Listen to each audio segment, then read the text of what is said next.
Hello दोस्तों, नमस्कार। मैं हूं doctor Rashmi, MEd gold medalist, NET qualify. एक बार फिर से मेरे चैनल एजुकेशन विद रश्मि में आप सबका स्वागत है।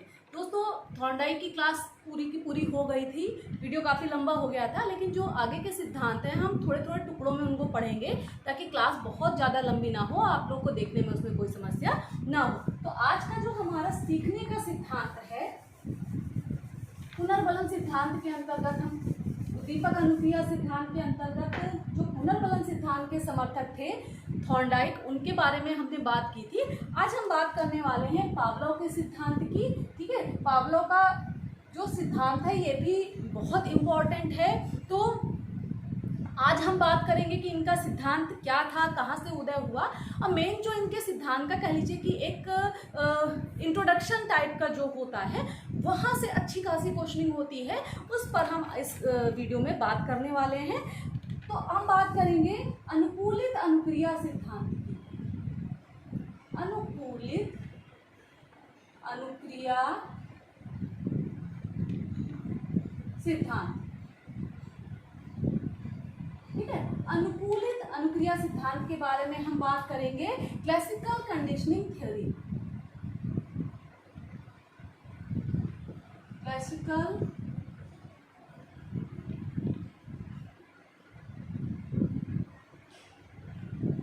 कंडीशनिंग थ्योरी, ठीक है। अब सबसे पहले बात करते हैं कि इस सिद्धांत के प्रतिपादक कौन थे। बहुत ही, अगर मान लीजिए कि सबसे सरल प्रश्न अगर इस सिद्धांत के बारे में पूछा जाता है तो यही पूछा जाता है कि आखिर इस सिद्धांत के प्रतिपादक कौन थे। ठीक है, तो क्लासिकल कंडीशनिंग जो सिद्धांत है इसके प्रतिपादक कौन थे? रूसी मनोवैज्ञानिक, रूसी मनोवैज्ञानिक E P. Pavlov, Ivan Petrovich Pavlov. ठीक है, ये नाम आपने, अगर आप बीएड करके आए हैं, एमएड करके आए हैं, तो ये नाम आपको बिल्कुल पता होगा। हर किसी को पता होगा कि जो क्लासिकल कंडीशनिंग थ्योरी थी लर्निंग की वो किसकी थी? इवान पेट्रोविच पावलोव या ई.पी. पावलोव की थी। ये कहाँ के मनोवैज्ञानिक थे? रशिया के थे, रूसी मनोवैज्ञानिक थे। और इनके सिद्धांत का जो एक नाम मैंने यहाँ पर लिखा हुआ है, अनुकूलित अनुक्रिया सिद्धांत या क्लासिकल कंडीशनिंग थ्योरी। ठीक है, अब हम बात करते हैं कि इनके सिद्धांत के बारे में एक क्वेश्चन बहुत पूछा जाता है। आप अगर पढ़ रहे हैं, तैयारी कर रहे हैं, तो आपने दो वर्ड सुने होंगे, सिग्नल लर्निंग, साइन लर्निंग।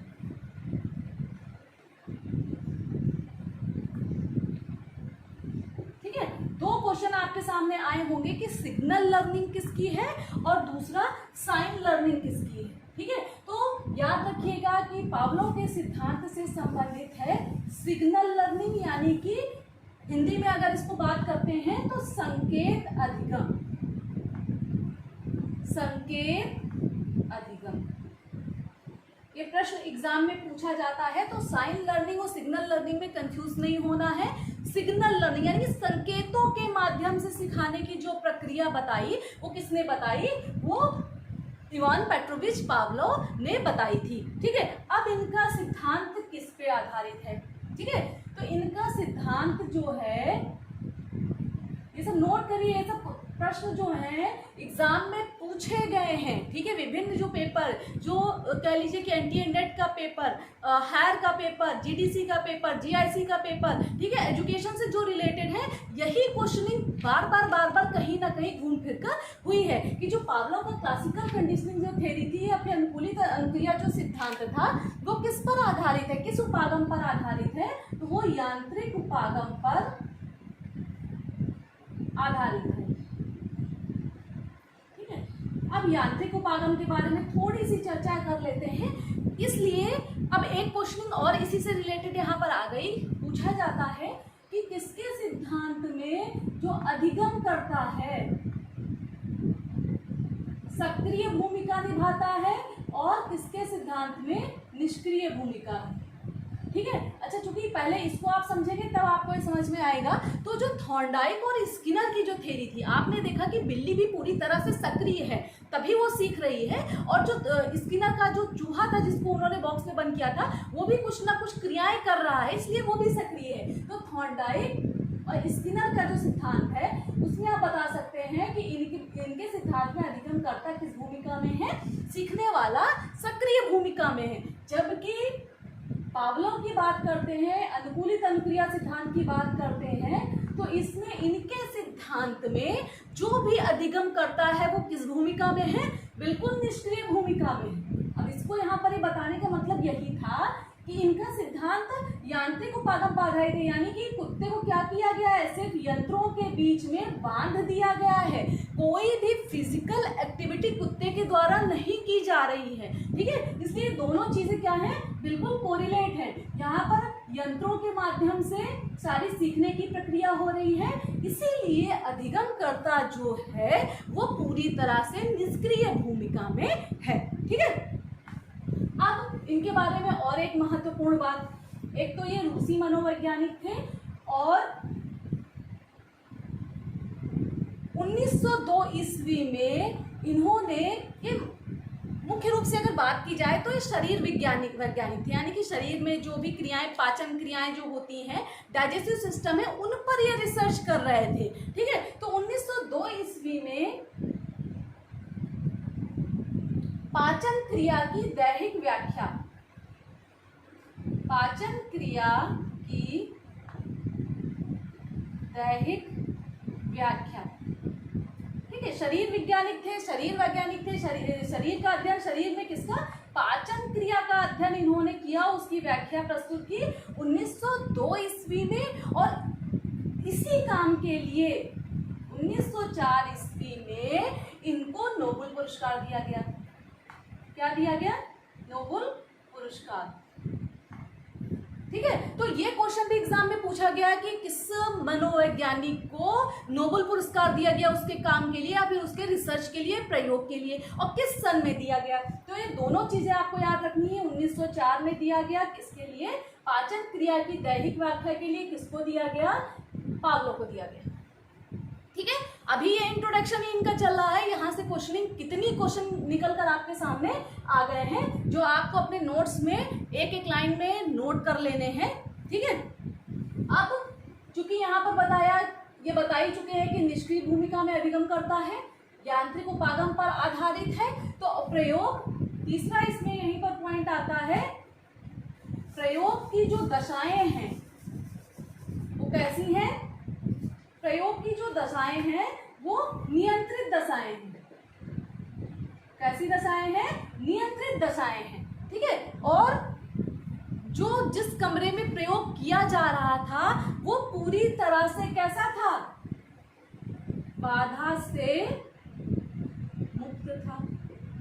जबकि आपने थॉर्नडाइक की थ्योरी में क्या पढ़ा था, सीखने के बीच में क्या उत्पन्न हो रही है, बाधाएं उत्पन्न हो रही है, जबकि इनके सिद्धांत में बाधा कोई नहीं है, बिल्कुल सीखने की प्रक्रिया किससे, बाधा से मुक्त है। यहाँ पर कोई किसी तरीके की अड़चन आ ही नहीं रही है। और साथ में कक्ष कैसा था, ध्वनिरोधी कक्ष, यानी कि ना अंदर की आवाज बाहर जाएगी और ना ही बाहर की आवाज अंदर जाएगी, यानी कि बिल्कुल शांत वातावरण कक्ष का प्रयोग का कोई किसी तरीके का डिस्टरबेंस नहीं था इनके सिद्धांत में, ठीक है। तो इस तरीके से इतने सारे प्रश्न निकल कर आए। अब इनके सिद्धांत का नाम पूछा जाता है, ठीक है। इनके भी जैसे कि थॉर्नडाइक के सिद्धांत के कई सारे नाम थे, उसी तरीके से इनके भी सिद्धांत के कई सारे नाम हैं। कभी कभी ऐसा होता है कि प्रश्न, मान लीजिए हमने आपको बताया अनुकूलित अनुक्रिया सिद्धांत, ठीक है, और आपके एग्जाम पेपर में दूसरा नाम आ गया, ठीक है। तो इसलिए इनके नाम अनानुबंधित उद्दीपक अनुक्रिया सिद्धांत, अनानुबंधित उद्दीपक अनुक्रिया सिद्धांत,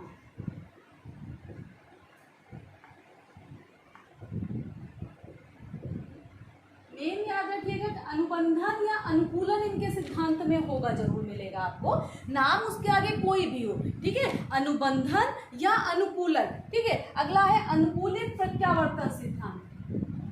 अनुकूलित, देखिए अनुकूलन की बात कर रहे हैं, अनुकूलित प्रत्यावर्तन सिद्धांत। ठीक है, फिर आए संबंध प्रत्यावर्तन।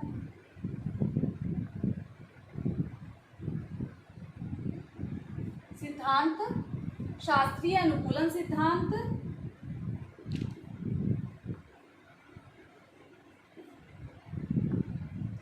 अनुक्रियात्मक अनुबंधन, अनुक्रियात्मक अनुबंधन। इस तरीके से ये सारे इनके नाम आ गए हैं। आप ध्यान रखिएगा कि ये सारे अनुबंधन, अनुकूलन, ठीक है, या प्रत्यावर्तन, फिर यहाँ अनुकूलन आ गया, फिर अनुबंधन आ गया, ये सब नाम किसके हैं? ये पावलोव के सिद्धांत के नाम हैं। ठीक है, अब इन्होंने जो 2 वर्क किए थे, दोनों वर्क के नाम हम और आपको बता दे रहे हैं। इन्होंने कौन से 2 वर्क किए थे? 2 जो काम थे इनके, जो एक तरीके से कह लीजिए कि वो इनकी जो 2 बुक थी जो निकल कर आई, पहला था लेक्चर ऑन कंडीशनड रेफ्लेक्सेस। ठीक है, लेक्चर ऑन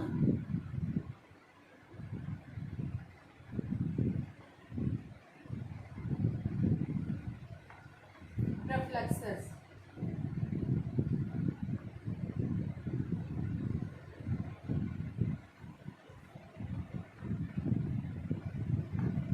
ठीक है, दूसरा नाम है कंडीशनड रेफ्लेक्सेस।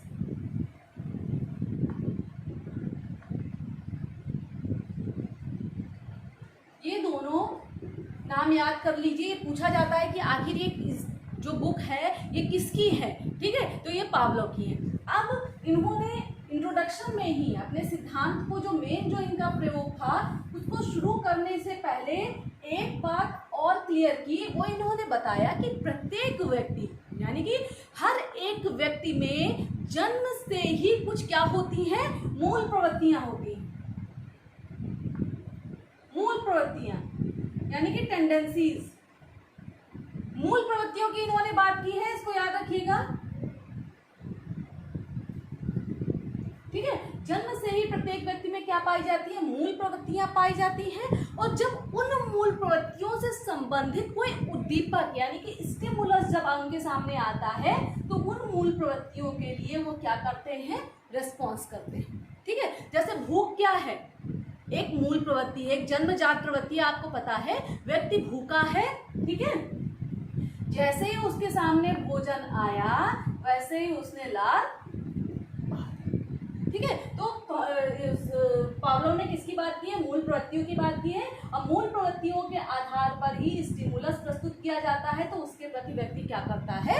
रिस्पॉन्स करता है। भूखा होगा व्यक्ति, क्या होगा? उसके सामने जैसे ही भोजन आया उसने लार बहा दी। ठीक है, तो इस तरीके से जो एक इंट्रोडक्शन था या एक बैकग्राउंड था, बात कर लीजिए कि पावलोव के सिद्धांत का, जिससे बहुत अच्छी खासी क्वेश्चनिंग होती है, वो सबका सब आपको बता दिया है। अब चूंकि वीडियो ये घंटों का टॉपिक है, मतलब काफ़ी लंबा चलने वाला टॉपिक है, इसलिए अगले वीडियो में जो इनका प्रयोग था, प्रयोग से संबंधित भी क्वेश्चनिंग होती है और प्रयोग में ही कंफ्यूजन होता है। और प्रयोग में अगर आपने ठीक से उसको नहीं पढ़ा तो वो कहीं ना कहीं क्या होता है, क्वेश्चन आपका गलत हो जाता है। इसलिए अगले वीडियो में हम किस पर बात करेंगे? प्रयोग पर बात करेंगे। तो आज के लिए बस इतना ही कि अगर वीडियो पसंद आया हो तो प्लीज़ इसको एक लाइक जरूर करिएगा, चैनल को सब्सक्राइब करिए, ज़्यादा से ज़्यादा लोगों तक शेयर करिए और बेल आइकन जरूर प्रेस करिए ताकि नोटिफिकेशन तुरंत आप तक पहुँच जाए। आज के लिए बस इतना ही, धन्यवाद।